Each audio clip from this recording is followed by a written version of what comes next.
This is the revolver stick feed system, and it holds 4 10-round tubes, and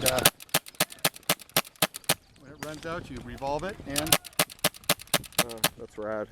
So it's feeding your lowest feed it only tube. feeds out of the low one.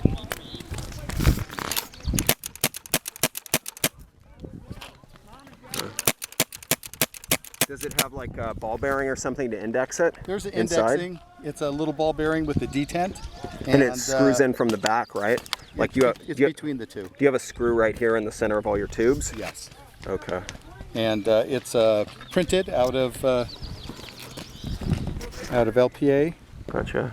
And this is the old style one. My understanding is they've got some improved versions now with even some nice little designs up on this front spot.